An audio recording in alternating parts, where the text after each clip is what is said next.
Of course, men test us. They drop hints to see if we'll pick them up. They put us in crazy situations and watch how well we handle ourselves. They put the moves on us to see how far they can go. They're just trying to figure us out. They're trying to figure out what they want to know without coming out and asking us. And most importantly, they're trying to figure out what you will let them get away with. Guys know that all relationships have limits. So one of the first things they want to know is where those limits are. A woman with strong limits may put off a guy who just wants something casual and easy. But on the other hand, a guy who wants a high value woman respects and appreciates her limits. Now, your job is not to be what these men want. It's not your job to pass his tests. It's your job to see what his tests reveal about him. How he's testing you says everything about the kind of man he truly is and the kind of relationship he truly wants. And there's one test that you want to be on the lookout for because it's a major red flag. Hi, I'm Amy Waterman. I am a love expert here at yourbrilliance.com. And in this video, I will be sharing one way that men test you that you want to fail.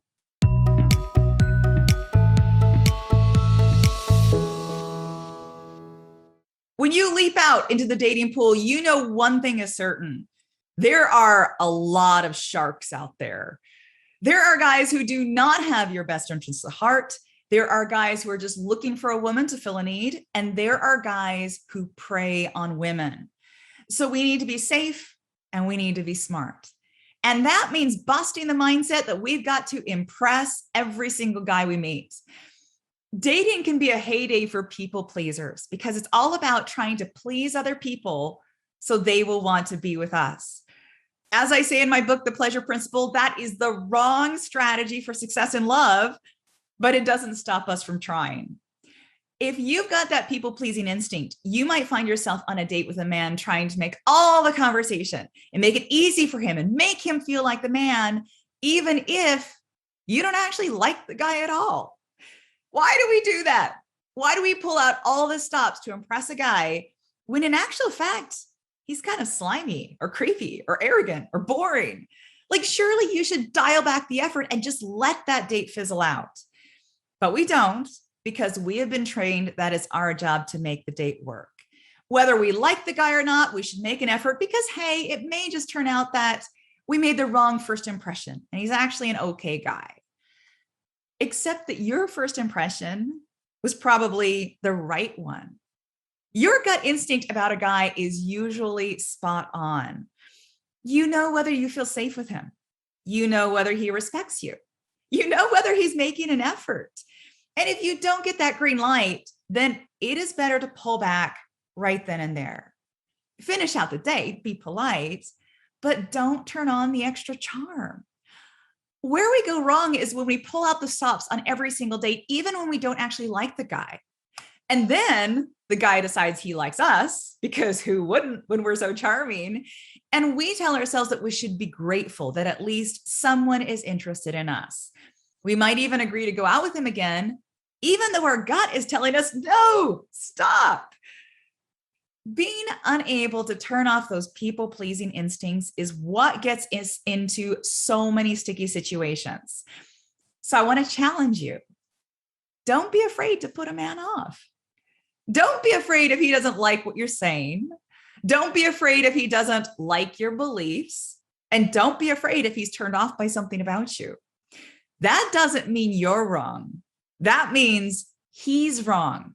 He's the wrong guy for you. And it's your job to let the wrong guys down. But you can only do that if you rein in those people-pleasing instincts and you pay attention to what his behavior says about him. Guys who are users come onto a date with one primary objective. They want to see whether they can use you. And they're looking for two traits. They want a woman who, number one, gives and gives and gives. And number two, never takes and never asks. So a user's ideal woman gives him affection and approval and emotional support. She makes him feel good and she cooks him food and she's always available. Every time he needs her, she is there and she loves being there for him. She loves being his woman. At the same time, she never takes what's his. So she never challenges his role as the man in the relationship. She never talks about the money she makes. She never presumes to know how cars work. She always lets him have the final say. And similarly, she never asks for the same kind of support and devotion that she gives him. It's her job to be the emotional support person in the relationship. It's not his. So she doesn't expect him to cook for her. She doesn't expect him to always be available to her because she knows he's busy. Those kinds of relationships will always end up in tears because it's predicated on her being useful to him. And once he decides that she's too much trouble, or she's no longer able to give as much as before, or she asks for something from him, then he will cut her loose without a second thought. So pay attention.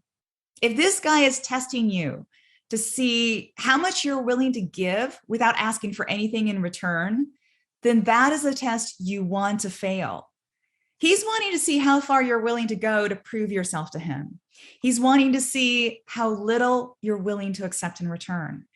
And he's watching to see whether you will provide him with love, support, affection, and loyalty without expecting the same of him.